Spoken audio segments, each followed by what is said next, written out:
For years, Erika Kirk has been presented as a symbol of moral clarity, faith, and stability. A woman whose public image appeared carefully polished, unquestioned, and untouchable. But now, a man from her past, someone the public never knew existed, is stepping forward with claims that challenge everything people thought they understood about her life, her marriage, and the story she helped build. According to his account, what looked like a fairy tale union may have been something else entirely. Not a romance, but an arrangement. Not devotion, but design. He claims timelines don't add up. He claims relationships overlapped. And most explosively, he claims the marriage itself may have been financially orchestrated. These are not rumors spreading anonymously online. They are allegations coming from someone who says he was there before the spotlight, before the platform, and before the narrative solidified. If what he's alleging is true, then this story isn't just about personal betrayal. It's about image, influence, and the hidden machinery behind public personas. And tonight, we're breaking it down piece by piece. Before we go any further, take a moment to like this video, share it, and subscribe if you want detailed, fact-focused breakdowns of major true crime stories as they unfold. And as you watch, let us know in the comments. Do you believe public figures can completely hide their true motives? And where are you watching from? Now, let's go back to the beginning. For the public, Erika Kirk represented certainty in an uncertain world. Her image was carefully curated around faith, traditional values, and moral discipline. She wasn't just seen as a private individual. She was viewed as a symbol, a model of stability. A woman whose life appeared aligned, intentional, and beyond reproach.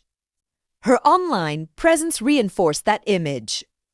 Scripture, family-centered messaging, polished appearances, and carefully framed moments that suggested authenticity and transparency. To supporters, nothing about her life felt accidental. Everything looked purposeful, grounded, and sincere. That's why the claims emerging now have landed with such force. Because according to the allegations, the very elements that built trust, faith, timing, and presentation may have also been tools. Not expressions of belief, but components of a strategy. The man now speaking out doesn't dispute that the image was powerful. In fact, he claims it was designed to be. He alleges that behind the scenes, decisions were made not around emotion, but around optics. Not around love, but around leverage. And if that's true, then the public persona wasn't simply incomplete. It was performative. This is where the story shifts, from admiration to scrutiny. Because when a carefully protected image begins to crack, every detail suddenly matters. Timelines are re-examined. Relationships are questioned. And silence becomes as loud as testimony.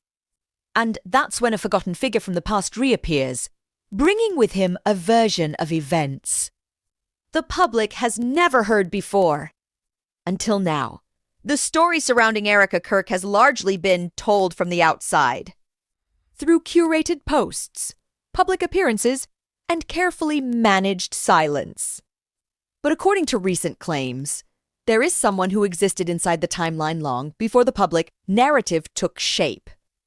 This individual identified himself as Kirk's Ex-Fiancé, not a casual acquaintance, not a brief chapter, but someone who says he shared a private life with her during a period the public was never meant to see. He claims their relationship took place before her rise into prominence, before the marriage that would later define her public identity.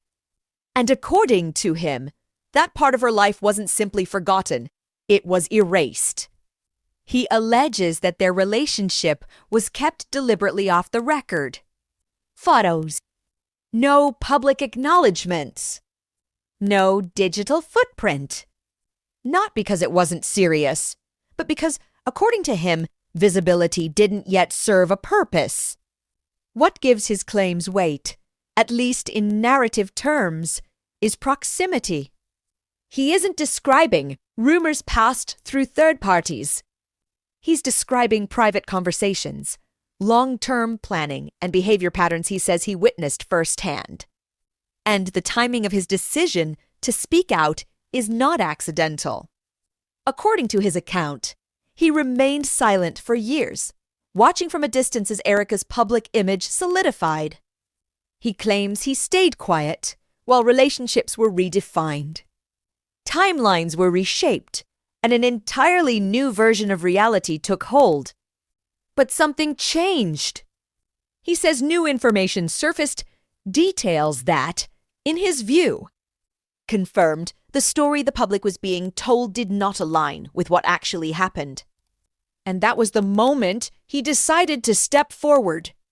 Not to speculate, not to gossip, but, as he claims, to correct the record and to understand what he's alleging now. The timeline has to be rewound, back to the very beginning, before any of this was supposed to be seen. According to the Ex-Fiancé account, the story doesn't begin with fame, marriage, or public recognition. It begins years earlier, at a time when Erika Kirk was not yet a known figure, and her life was unfolding largely outside public view. He claims they met during a period when both were moving within the same professional and ideological circles. Nothing about their connection appeared accidental. From the start, he alleges she was intentional, observant, strategic, and highly aware of how relationships could intersect with opportunity. The relationship, as he describes it, developed quietly. There were no public announcements, no visible milestones. According to him, this was by design. He claims Erika insisted on keeping the relationship private, often framing secrecy as timing or future planning. He alleges she spoke frequently about positioning, alignment, and long-term impact, language that, in hindsight, he says felt less romantic and more calculated. Despite the secrecy, he claims the relationship itself was serious. They discussed a future together. They traveled, attended private events, and shared what he believed was a long-term vision. Even then, he says, there were moments, periods of unexplained absence, sudden shifts in focus, conversations that centered less on building a life and more on building leverage. At the time, he claims he interpreted these moments as ambition. Only later, he says, did they begin to resemble preparation. And according to him, the closer they moved toward formal commitment, the more distant she became emotionally present, yet strategically elsewhere. This was the foundation, he alleges. A relationship built in private, guided by planning, and slowly approaching a breaking point that would change everything. Because what followed, according to his account, wasn't gradual drift. It un decisive turn. As the ex-fiancé revisits the past, he says certain moments now stand out with unsettling clarity. Not as isolated incidents, but as part of a broader pattern he claims he didn't fully recognize at the time. According to him, Erika approached relationships the same way she approached opportunity, analytically. He alleges that conversations often revolved around influence, perception, and positioning rather than emotional connection. Plans were discussed in terms of outcomes, reach, and alignment. He claims she kept meticulous records, notes, lists, and private reminders outlining goals, connections, and future steps. Not sentimental reflections, but strategic markers. At the time, he says, this level of organization felt like ambition. But looking back, he now describes it as something else entirely: preparation. He alleges that people were evaluated not just for who they were, but for what they represented: access, credibility, visibility. And when someone no longer fit into that structure, he claims they were quietly phased out. What troubles him most, he says, is the consistency. Different situations, different people, but the same outcome: privacy until usefulness. Distance once objectives shifted. Silence where explanations should have been. According to his account, this wasn't chaos. It was control. And every pattern, he claims, pointed toward a moment when personal relationships would no longer be personal at all, but transactional. That moment, he says, arrived without warning. According to the ex-fiancé, the end did not come quietly. It came in a moment that stripped away any remaining illusion about where he stood in her life. He claims the tension had been building for months. Disagreements that weren't about emotion, but direction. Not about commitment, but control. The final confrontation, as he describes it, centered on visibility. He alleges Erika was pushing for a public-facing move, one that would accelerate her presence and reposition her image. When he questioned the timing, he says her response revealed something he hadn't been willing to see before. According to him, the discussion wasn't framed around partnership or mutual readiness. It was framed around utility. He claims she made it clear that she needed people in her life who could elevate the message she was building. And that hesitation was the same as obstruction. That was the moment, he says, the relationship collapsed. Not with grief, not with reconciliation, but with finality. He left, believing the chapter was over. No public fallout. No explanations offered to others. Just silence. But 6 months later, he says, that silence was shattered. Because Erika re-emerged publicly, not alone. And not gradually, but fully transformed, aligned with a new partner, and positioned at the center of a rapidly expanding platform. To the outside world, it looked sudden but divinely timed. To him, it looked orchestrated. And what disturbed him most was not the speed of the transition, but the precision. According to the ex-fiancé, the claims are not just based on memory or interpretation. He says there are documents, messages, and transactions that suggest a level of planning and intentionality behind the marriage and public presentation. He alleges there were financial arrangements discussed long before the marriage, which, if true, could indicate that what appeared to be a traditional union may have had transactional elements. Payments, transfers, and agreements, he claims, were structured carefully and deliberately, though not publicly disclosed.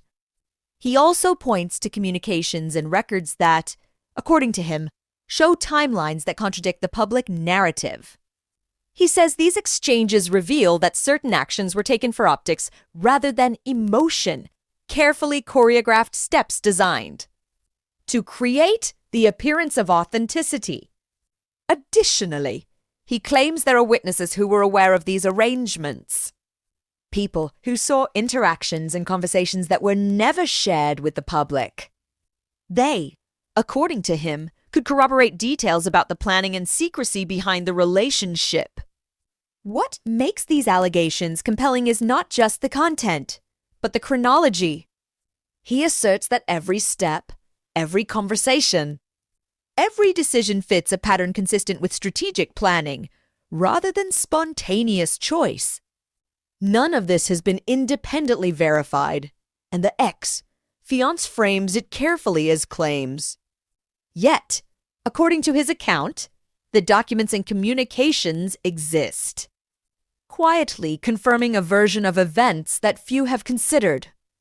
Among all the claims, the ex-fiancé identifies one allegation as the most shocking, the one that, if true, changes the story completely. He alleges that the marriage itself was financially orchestrated, not entirely for love, not solely for companionship, but as part of a calculated arrangement with clear personal and strategic benefits for Erika Kirk.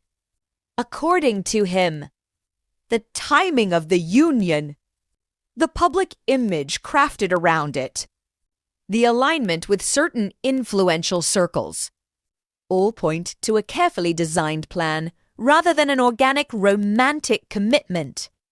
He claims that payments and agreements were made to structure the relationship, creating the appearance of legitimacy while simultaneously securing advantages that were hidden from the public. This allegation, he says, reframes the entire narrative. What the world assumed was a personal, private commitment may have been, in his view, a transaction designed for influence, credibility, and opportunity. While these are claims and remain unverified, the impact is undeniable.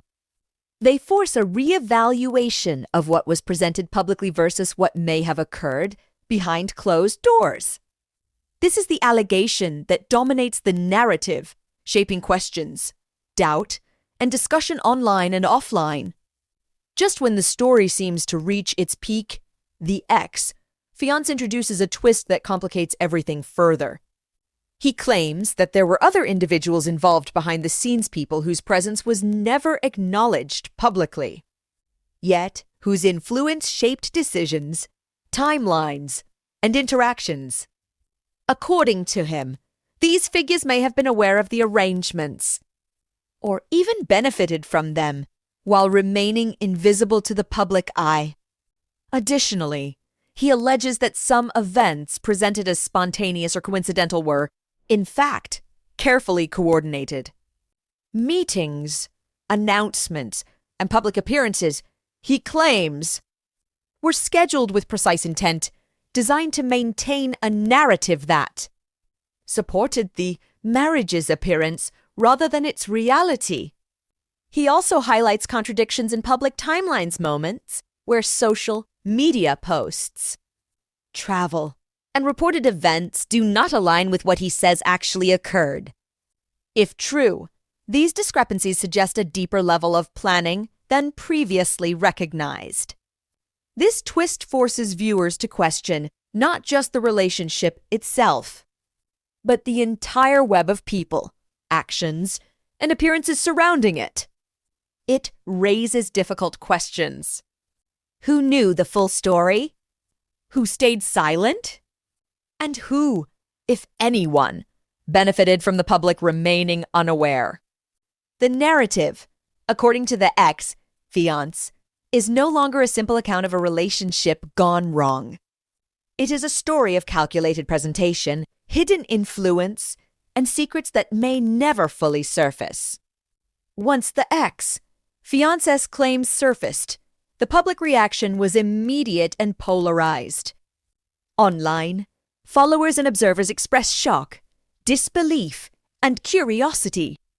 Social media threads erupted with debates, questions, and speculation.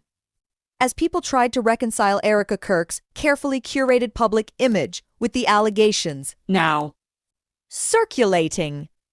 At the same time, there was notable silence from key figures. Erika herself has not publicly addressed the claims, and those close to her remain largely quiet. This absence of response, according to the ex-fiancé, is telling. He suggests that deliberate silence is part of a broader pattern, a way to maintain control over the narrative while the allegations are dissected by others. The lack of confirmation or denial leaves viewers with uncertainty. It creates a vacuum filled by speculation, theory, and suspicion. And in the world of true crime and public intrigue, silence is as powerful as any statement.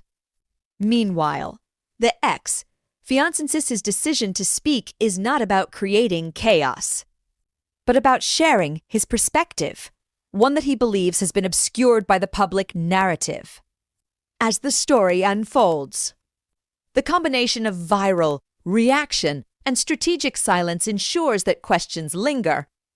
Engagement spikes, and the discussion continues long after the initial revelation. Even after all these claims, the story is far from complete.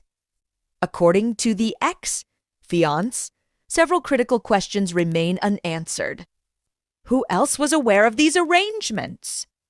Were there additional individuals involved who orchestrated or facilitated the marriage behind the scenes? What was the true motive? Was the arrangement purely financial, strategic, or a combination of multiple factors? Why remain silent for so long? What prompted the ex-fiancé to come forward now? And why did others who knew remain quiet? What evidence remains undisclosed?